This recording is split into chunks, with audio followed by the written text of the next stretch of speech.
கதையோட ஸ்டார்டிங்லயே teenage hero ஒரு பொண்ணுக்கு ஏடா கூடமா ப்ரொபோஸ் பண்ண அதை பார்த்து கடுப்பானவ டே நீ எல்லாம் காலம் முழுக்க கண்ணிகளியாமே கட்டையில போயிருவேன்னு சாபத்தை விடுறா. அந்த சாபம் 42 வயசு வரைக்கும் துரத்தி வர நம்ம தலைவனுக்கு கண்ணிகளிதழும் நடக்கல, கல்யாணமும் நடக்கல. பொண்ணு பாக்குறதுக்கு போட்டோ எடுத்து சிரிச்சே வாயெல்லாம் வீங்கி போய் திரியிறாரு. இப்படியே போனா சரி வராது. மூஞ்சி பிடிக்கல, பேச்சு பிடிக்கல, ஆளு பிடிக்கல, வயசு பிடிக்கலன்னு ஏதோ ஒண்ணுக்கு ரிஜெக்ட் பண்ணிட்டே இருக்காங்கன்னு ஃப்ரெண்டு கிட்ட போலம்னா அவன் ஒரு ஏடா கூடமான ஐடியா கொடுத்துட்டு இருக்கான். இங்க பாரு மச்சான், நீ பேசாம ஒரு டர்ட்டி ஆப்புக்குள்ள போயிட்டு பொண்ணுங்களோட பேசி கடலை போடு, ஜாலியா இருக்கும்னு சொல்ல ஹீரோவுக்கு தனிமை போயிருது, ஜாலியா இருந்துட்டு இருக்காரு. அப்ப வீடியோ கால அண்ணி உனக்கு ஒரு அலைன்ஸ் வருதுன்னு சொன்ன உடனே ஹீரோவும் கும்முன்னு ரெடி ஆயிட்டு போனா கும்தாவா ஒரு பொண்ணு வந்து கொஞ்சம் தான் நான் கேட்டேன் குறைய பிச்சு கொட்டுதுன்ற மாதிரி போஸ்ட் கொடுத்துட்டு இருக்கா. அவளை பார்த்த உடனே ஹீரோ என்னடா நடக்குது இங்க நமக்கா அப்படின்ற மாதிரி பார்த்துட்டு இருக்க. ரெண்டு பேருக்குமே கொஞ்சம் சிங்க் ஆயிருது. இந்த பொண்ணு நல்ல பொண்ணா இருக்கான்னு ஃப்ரெண்டு கிட்ட சொன்னா இந்த பொண்ணு உனக்கு செட் ஆக மாட்டான்னு ஃப்ரெண்டு மண்டையை கழுவிட்டு இருக்கா. அவளோட கேரக்டரை செக் பண்ணணும்னு சொல்லிட்டு ஹீரோயினுக்கு பர்த்டே வீடியோ எடுக்கிறேன்னு ஒரு சாக்குல ஹீரோயினை பத்தி எல்லாத்தையுமே விசாரிச்சு தேடிட்டு இருக்காங்க.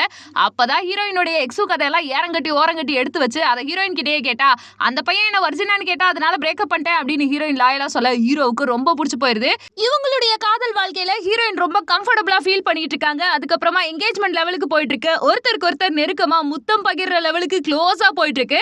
தென் ஒரு வாட்டி போன் பேசுற மாதிரி ஒரு டாஸ்க், அதுல ஹீரோயின் ஹாட்டா பேச ஹீரோ கண்டுபிடிச்சிடறாரு அந்த டர்ட்டியான ஆப்ல பேசினது ஹீரோயின் தான். சோ இத மண்டைக்குள்ளேயே போட்டு மாவாட்டி எத்தனை பசங்க கிட்ட இதே மாதிரி பேசிருப்பான்னு ஹீரோ சந்தேகப்பட ஹீரோயின் எக்ஸ்பிளைன் பண்ணி அவளோட தரப்ப சொல்ல வரும்போது நீ பண்ணது தப்பு, நீ ரொம்ப சீப்பு, நாங்கெல்லாம் வந்து ஆச்சாரமா இருக்கவங்க, நீங்க எல்லாம் பீச்சரமா இருக்கீங்க, இதெல்லாம் சரிபடாதுன்னு என்கேஜ்மெண்ட் ரிங்க கழட்டி கொடுத்துட்டு ஹீரோ திரும்பி பார்க்காம போயிடுறாரு. குடும்பமே பயங்கரமா ஃபீல் பண்ணிட்டு இருக்காங்க. ஒரு பெரிய பஞ்சாயத்து வருது. ஹீரோ ஃபேமிலி கிட்ட சொல்லி எரிக்கலம்புவெல்லாம் கல்யாணம் பண்ணிட்டு எப்படியாவது கல்யாணம் நடக்கணும்னு மறுபடியும் முதல்ல இருந்து போட்டோக்கு போஸ்ட் கொடுக்க ரெடி ஆயிடுறாரு.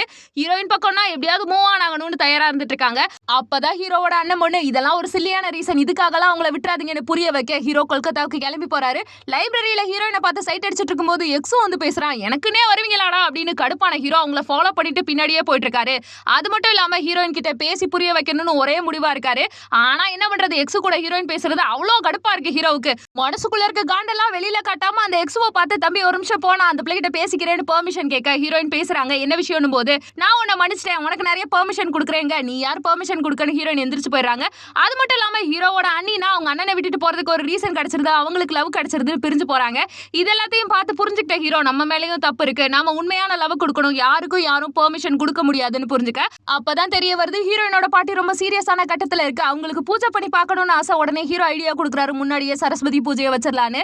அந்த பூஜையும் சிறப்பா நடக்குது. இடையில எக்ஸுவும் வந்துட்டு இருக்கான். அப்படியே சரஸ்வதி தாயை தண்ணியில கரைச்சிட்டு ஹீரோயின் திரும்பி பார்த்தா ஒரே ஒரு ஒண்ணு மீட்டுங்க, உங்களுக்கு ஃப்ரீடம் கொடுக்குற இடத்துல நான் இல்ல, நீங்க திருத்தினீங்கன்னா நான் தாராளமா திருந்திக்கிறேன், தயவு செஞ்சு எனக்கு ஒரு வாய்ப்பு கொடுங்க, எக்ஸு எல்லாம் முன்னாடி போக விட்டுருங்க, நான் உங்க பின்னாடி வரேன்னு சொல்லி ப்ரப்போஸ் பண்ண ஹீரோனும் ஓகே சொல்றாங்க. ரெண்டு பேரும் ஒன்னா சேர்ந்துறாங்க. பாடமும் முடியுது.